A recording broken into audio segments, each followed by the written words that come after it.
Ada satu doa pendek yang diajarkan Allah melalui Al-Quran kepada kita semua.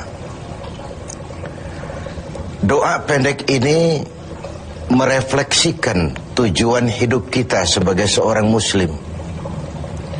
Sehingga seringkali orang menyebut doa ini sebagai doa sapu jagat, yaitu Rabbana atina fid dunya hasanah wa fil akhirati hasanah wa qina adzabannar.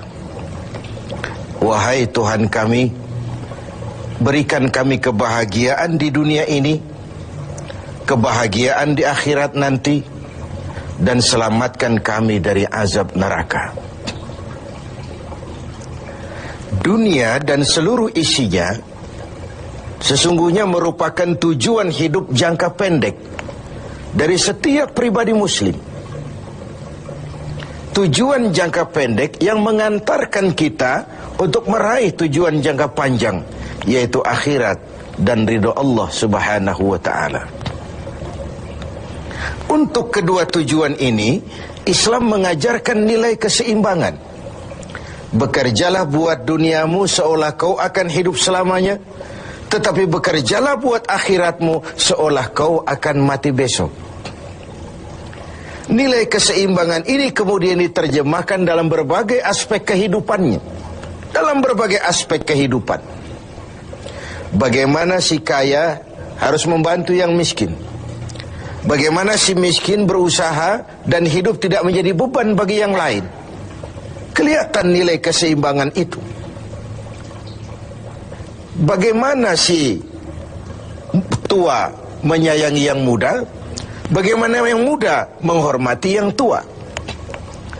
Bagaimana tuan rumah menghormati tamu, bagaimana tamu menjadi orang yang tahu diri. Ini semua merefleksikan adanya nilai keseimbangan. Jadi seakan, Bung, ini dunia. Ambil apa yang perlu, nikmati apa yang boleh. Kalau bisa jangan gagal kau di dunia ini. Tapi kalaupun kau gagal di dunia, kau kan masih punya akhirat. Inilah sumber optimisme kehidupan seorang muslim. Dia tidak boleh gagal kalau bisa di dunia ini, tapi kalaupun gagal, kau masih punya akhirat. Nah, karena kau punya akhirat, caramu mencapai dunia ini diwarnai oleh keyakinan terhadap adanya akhirat nanti. Ini yang menyebabkan seorang muslim berbeda dengan yang lain, dan dia tidak terjebak menghalalkan sebuah cara untuk mencapai satu tujuan. Keyakinan adanya akhirat melahirkan etika dalam kehidupan seorang muslim pada cara bagaimana dia mencapai dunia ini. Dia tidak terjebak menghalalkan cara. Dunia ini tujuan jangka pendek. Ambil apa yang perlu, nikmati apa yang boleh, tapi jangan membuat cacat akhiratmu karenanya. Inilah yang membedakan kita dengan yang lain. Iya sih, saya kepengen kaya, tapi kalau korupsi, akhirat saya bagaimana nanti? Iyalah, saya kepengen naik pangkat, tinggi jabatan, tapi kalau fitnah orang, hantam kiri sikat kanan, teman jadi lawan, lawan pun jadi teman, akhirat saya bagaimana nanti? Ini melahirkan etika pada tata cara mencapai kehidupan dunia, tidak terjebak menghalalkan segala cara untuk mencapai sebuah tujuan. Karena apa? Tidak satu perbuatan dunia yang bagaimanapun kecilnya yang tidak akan berakibat akhirat. Raih duniamu, ambil apa yang perlu, nikmati apa yang boleh, tapi pada sisi lain jaga jangan sampai dia membuat cacat di akhirat nanti. Nah, seorang muslim yang baik tentu yang pandai meraih dua tujuan ini, mencapai fid dunya hasanah wa fil akhirati hasanah. Sementara Rasul pernah mengajarkan, bukan orang yang terbaik dari kamu orang yang hanya mengejar dunia dengan menyia-nyiakan akhiratnya. Seperti juga bukan orang yang terbaik yang mengutamakan akhirat dengan menyia-nyiakan dunianya. Tapi orang yang terbaik man jama'akuma, orang yang pandai mengkombin antara keperluan dunia dan kepentingan akhirat nanti. Nah, untuk mencapai tujuan ini, tujuan dunia sebagai tujuan jangka pendek bisa dicapai dengan ilmu, dengan sains, dengan pengalaman, dengan nasib.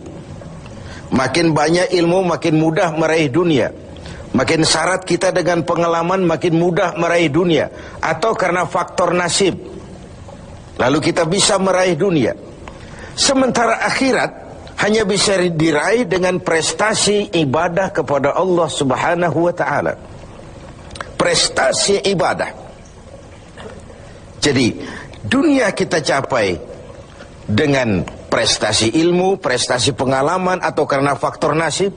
Akhirat kita capai hanya dengan prestasi ibadah kepada Allah Subhanahu wa ta'ala. Kalaupun ada efek dunianya dari solat kita, dari puasa kita, dari haji kita, dari zakat kita, itu sekedar side effect. Tapi sasaran utama adalah akhirat dan ridho Allah. Untuk mencapai dua tujuan ini, Allah memberikan alat untuk mencapai tujuan. Dan dalam kaidah usul fikih dijelaskan bahwa lil wasail hukmul maqasid, alat dan tujuan hukumnya sama. Jadi kalau tujuan ke situ, alatnya harus ada untuk membawa kita ke arah itu. Saudara wajib naik ke loteng. Tidak bisa naik ke loteng kalau tidak ada tangga, maka tangga itu menjadi wajib adanya. Nah, untuk mencapai dua tujuan ini, fid dunya hasanah wa fil akhirati hasanah, Allah memberikan alat kepada kita. Apa alatnya? Dalam surah At-Taubah ayat 111 bisa kita lihat. Innallaha ashtara minal mu'minina anfusahum wa amwalahum bi anna lahumul jannah. Allah telah membeli dari orang-orang beriman diri mereka, harta mereka, bagi mereka adalah surga. Ayat ini merupakan transaksi yang sangat transparan. Transaksi yang sangat transparan. Pembeli Allah, penjual kita orang-orang beriman. Dagangannya amwal dan anfus, harta dan diri. Harganya adalah surga. Sekali harta dan diri sudah kita jual kepada Allah, tentu tidak akan kita jual lagi kepada yang lain. Jadi dengan kata lain, harta itu apa? Semua bentuk materi yang kita kuasai. Uang, tanah, kebun, pabrik, dan sebagainya. Lalu yang dimaksud dengan anfus, diri itu apa? Semua kekayaan yang ada dalam pribadi kita. Konsep, pikiran, ide, wewenang, jabatan, kemampuan, skill, itu semua anfus. Untuk tujuan jangka pendek, harta dan diri harus jadi rahmah bagi lingkungan. Untuk tujuan jangka panjang, harta dan diri harus menunjang jalan menuju ridho Allah Subhanahu wa ta'ala. Itulah jalan kalau kita ingin mencapai fid dunya hasanah wa fil akhirati hasanah. Dengan kata lain, yang alat itu jadikan dia sebagai alat. Jangan dia dijadikan tujuan. Sekali alat kita jadikan tujuan, maka kita akan kehilangan tujuan yang sebenarnya. Begitulah sang waktu sering menggeser alat menjadi tujuan. Tujuan kita adalah kekuasaan, tujuan kita adalah kekayaan, tujuan kita adalah popularitas, tujuan kita adalah menghimpun segala macam kekuatan. Padahal itu cuma sekadar alat untuk mencapai fid dunya hasanah wa fil akhirati hasanah. Kalau alat kita jadikan tujuan, kita akan kehilangan tujuan yang sebenarnya. Dan akhirnya kita akan terjerat kepada fata morgana. Kita sangka itulah tujuan itu. Kita sangka kita sudah sampai kepada titik yang kita tuju. Padahal cuma pandangan yang menipu saja. Akhirnya kita terjerat dalam arus siklus yang berkali-kali diperingatkan oleh Al-Quran. Alhaakumut takatsur. Kamu telah celaka lantaran berlomba-lomba menjadikan alat sebagai tujuan. Berlomba-lomba menjadikan alat sebagai tujuan. Karena itu, gunakanlah alat sebagai alat untuk mencapai tujuan. Dan bukan malah alat yang dijadikan tujuan. Berapa banyak pun harta kita miliki, dia cuma alat. Setinggi apapun kedudukan yang kita capai, dia cuma alat. Sebanyak apapun ilmu pengetahuan yang kita kuasai, dia cuma sekedar alat untuk mencapai fid dunia hasanah wa fil akhirati hasanah. Dengan puasa Ramadan kita harapkan menjadi laboratorium rohani yang membina nilai-nilai keseimbangan. Sebab kalau tidak ada nilai keseimbangan, akan pincanglah gaya hidup kita. Tidak mustahil kita terjebak pada materialisme, hedonisme yang pada akhirnya lagi-lagi mengantarkan kita kepada fata morgana.